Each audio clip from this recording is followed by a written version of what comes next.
Good morning friends. ये उन दिन 2 साल पहले की बात है जब मुझे विज्ञान प्रसार भारत सरकार, साइंस एंड टेक्नोलॉजी भारत सरकार, विपनेट जैसे बड़ी संस्थाओं ने अन्ना यूनिवर्सिटी और आईआईटी मद्रास में एक सेमिनार में बुलाए थे। उसमें बहुत ही प्रसिद्ध एच.सी. वर्मा साहब जो आईआईटी कानपुर के हैं, फिजिक्स के उनके कई शोध और पुस्तकें लिखी हुई हैं, ऐसे व्यक्तित्व को फिजिक्स के लिए बुलाया गया। क्योंकि मैं वैदिक मैथमेटिक्स को किस तरह से एनिमेशन के माध्यम से बताया जाए, इसलिए मुझे मैथमेटिक्स के लिए बुलाया गया। वहाँ पर हजारों हजारों टीचर्स थे, अभिभावक थे और कई स्टूडेंट्स भी थे। मुझे मौका मिला ये 2 दिन। उन दिनों की बात है कि बीच में एथिक्स का जब मैं पोर्शन करता हूँ, क्योंकि मैं मैथमेटिक्स पढ़ाता हूँ, मैथ्स नहीं पढ़ाता हूँ। Maths plus ethics is mathematics. Ethics क्या है? Add your happiness, subtract your सरोस, multiply your friends, divide your enemies.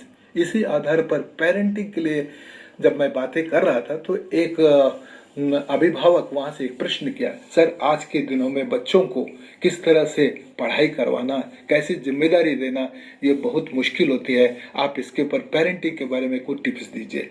तो मेरा उत्तर मैंने दिया था, उसी के बारे में मैं विस्तृत रूप से जानकारी देता हूँ। पेरेंटिंग आप जो जिस तरह कह रहे हैं, एक बहुत समर्पित भाव से माँ बाप द्वारा बच्चे को किया गया।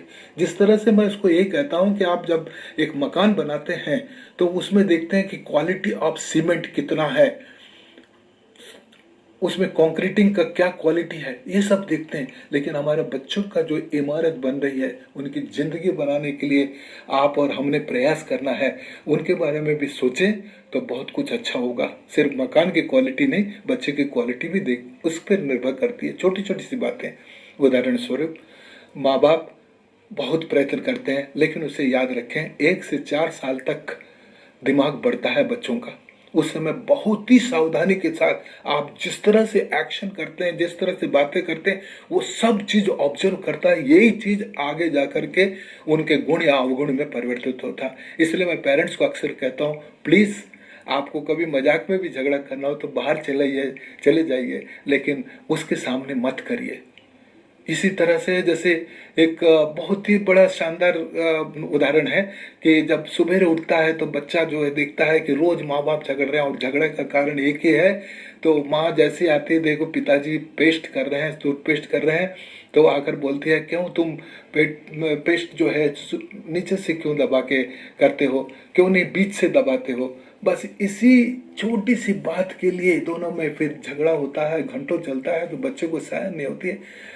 बच्चों को करता क्या है, माँ बाप है, कुछ नहीं कर सकता था। एक दिन माँ ने उस बच्चे को बुला करके बोला, बेटा आज तुम्हारा जन्मदिन है तो तुमको मैं 100 रुपए देती हूँ, तुम जो चाहे वो खरीद लो।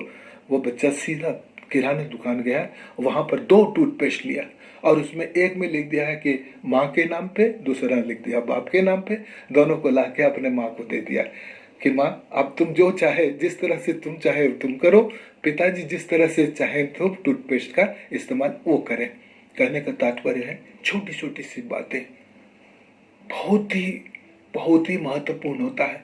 जैसे उदाहरण स्वरूप एक महावत का ही आप देखिए। महावत जब हाथी के बच्चे को ट्रेनिंग देता है तो सबसे पहले उसके पैरों में जंजीर बांध देता है।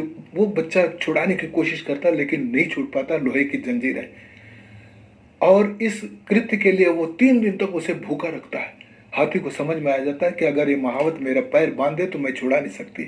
और वही सेमी कॉन्शियस माइंड में जो एक बार उस हाथी के बैठ गया है, जब महावत बड़े हाथी जब उसी का स्वरूप बहुत बड़ा हो जाता है, उसको उसी तरह से बांधने की कोशिश करता है। एक रस्सी को टुकड़ा ला करके उसको दिखाता है कि मैं तुम्हारा पैर बांध रहा हूँ, और उसका पैर बांध देता है। और हाथी भी जो है, चूंकि बचपन से वो देख चुकी है, सेमी कॉन्शियस माइंड में जो बैठा है कि ये महावत अगर मेरा पैर बांधे तो मैं छोड़ा नहीं सकती, और वो चुपचाप वहीं बैठ जाता है।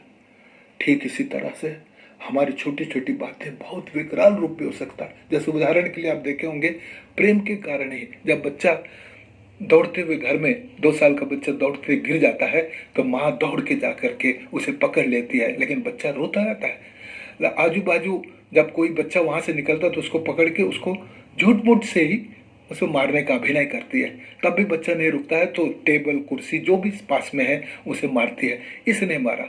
अब बच्चे को समझ में नहीं आता है कि मेरे गिरने से इनको क्यों मार रही, लेकिन बच्चा बिना प्रश्न के उत्तर के ही चुपचाप निरुत्तर होकर के, लेकिन उसके दिमाग में एक बैठ गया है कि जब भी मैं गिरूंगा तो आसपास वस्तुएं ही उसके जिम्मेदार हैं। और इसी का नतीजा है, जब आदमी जब बड़ा हो जाता है, व्यक्ति व्यापारी बन जाता है, कोई ऑफिसर बन जाता है, किसी भी प्रकार का एक परिजन बनता है, तो उसके दिमाग में क्या रहता है, जब भी कोई व्यापार में अगर नुकसान हो जाए या अपने लिए कोई हित हो, अहित हो, तो तुरंत आजू बाजू वालों का नाम लेता है, छोटी सी बात। और यही क्रिया अगर जापान में आप जाकर देखेंगे तो एक माँ और बाप, जैसे बच्चा गिरता है तो उसे तालियां बजा करके उसे उठाते हैं, प्रोत्साहन करते हैं, मोटिवेट करते हैं।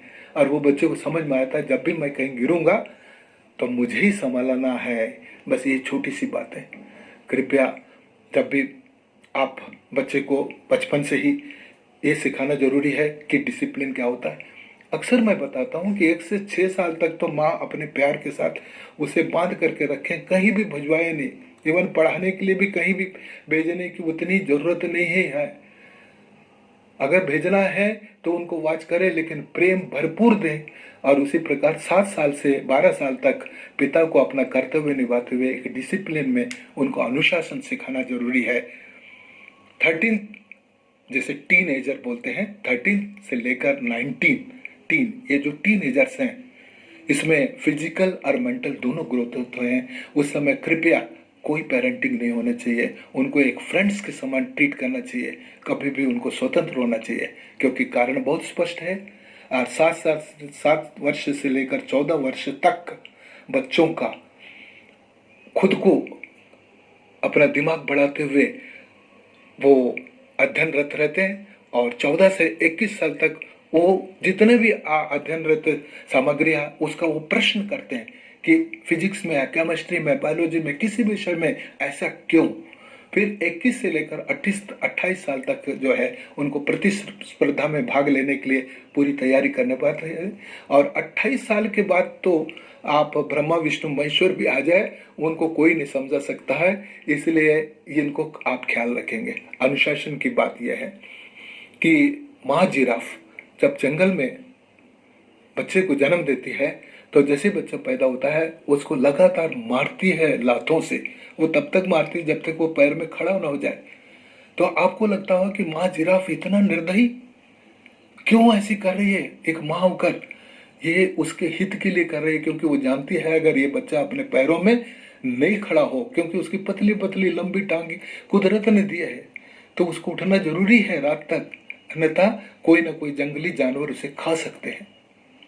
इसलिए वो ऐसा कृत्य करती है। इसी प्रकार कभी कभी देखते हैं कि 5 और 6 बजे सुबह बच्चों को उठाना चाहिए, वो नहीं उठते हैं तो बहुत दया आती है। माँ नहीं उठाती है, बोलते हैं बच्चा बड़ा प्यारा है, सो रहा है।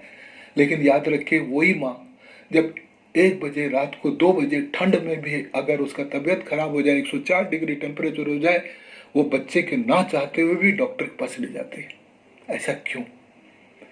एजुकेशन भी बहुत महत्वपूर्ण है, उसके जिंदगी बनाने का बहुत बड़ा सुनहरा अवसर है। दोनों मिलकर करें। एक पतंग जैसे आकाश में उड़ती है तो उसको डोर खींचना भी जरूरी है, तब तक वो ऊंचाइयों में उड़ती है। हम आपको सिर्फ इसको यही कहना चाहते हैं, कृपया याद रखिए पेरेंटिंग के लिए बहुत महत्वपूर्ण यह है कि आपको दोनों को एक साथ मिल करके निर्णय लेते हुए आगे बढ़ना है। इंडिविजुअल निर्णय लेने की कोशिश न करें। मैं ये कहूँगा पेरेंटिंग को हौसला रखिए। मंजिलें उन्हीं को मिलती है जिनके सपनों में जान होती है। पंख से कुछ नहीं होता, हौसले से उड़ान होती है। इसके साथ ही मैं कई पेरेंटिंग बताया हूँ। कृपया थैंक यू। मैं फिर आपको ऐसी टिप्स देने का प्रयास करूँगा। मैं engineer BN Rao. Thank you.